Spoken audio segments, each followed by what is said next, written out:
to the State Champions Invitational presented by Axe. McDonough Arena on the campus of Georgetown University, the backdrop for this New Jersey versus Washington State contest between Roselle Catholic and Curtis.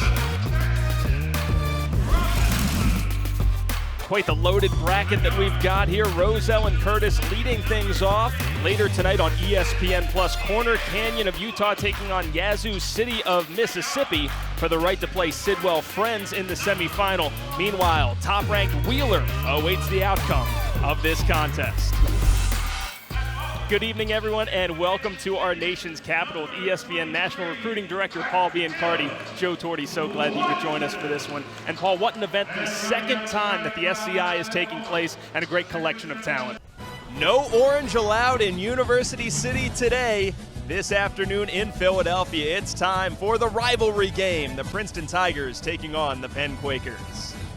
Good afternoon and welcome inside historic Franklin Field alongside Penn Athletics Hall of Famer Joe Valerio, Joe Tordy. So glad that you could join us for this one. Curtis. A three for Robinson. Bingo! From half court. No! Roselle survives Curtis. Robinson wears the hero cape. Hosley gets the carry, Hosley gets the edge, Hosley gets the end zone, and Hosley gets the game. Quakers defeat Georgetown in overtime. Penn looking to tie here. Smith shoots and scores! No-look shot for Ben Smith.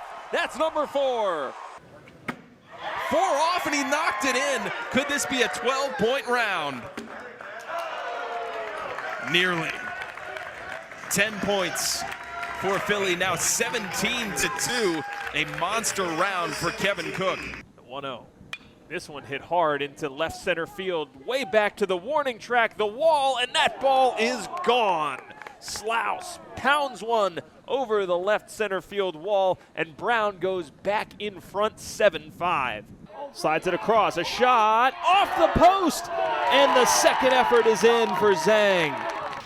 And now Abraham. Trying to stick handle through a phone booth, shoots and scores! Are you kidding me? Ethan Abraham somehow kept his hands free and found the back of the net to equalize at 2. 2 timeouts apiece. Wilcher, big step in and a foul called. If this is on Johnson, then that's number 5. I'm doing the same thing to Wilcher that I would do to Diallo. I'd run a second defender right at him. These guys are too talented, too athletic, too confident to get into the paint. And when they get in at this level, 90% of the time it's going to be a foul or a bucket. As you've watched Wilcher and Diallo go head-to-head, obviously very different players, but are there any through lines or similarities that you see between the two? They both can score and facilitate. They're both that combo guard, if you will. Guys that can play on the ball or they can play off the ball with effectiveness and comfort. Wilcher doing a nice job. Headed to UNC, number 27 in the ESPN 100, number 4 point guard in the senior class. And if you're Hubert Davis, you can play him at the point for a few minutes. You can slide him over to the 2 spot as well. He's been a plus defender today as well. 2-point game ahead of the pack, and a layup missed for Isaac Bacon. Man, that one could have been a disaster. Bacon getting a good look here. Well, here's a clinic on press offense. Sideline, middle, down the floor. A little foul that wasn't called. But they didn't try to dribble through the pressure. They passed it. Paulson threw it away. Watson with the steal. Wilcher feeds inside for Briscoe. Yes! Tie game at 81. Great defense by Roselle Catholic. The trap, the anticipation, got him 2 points. Diallo draws the foul. Great defense on one end, but a foul called on Wilcher. If that's Wilcher, that's 5. What a turn of events. You talk about great defensive play turning to disaster for Roselle Catholic. Wilcher has fouled out of this game. Once Roselle tied the game, all they had to do was really get back. Oh, that's a clear reach.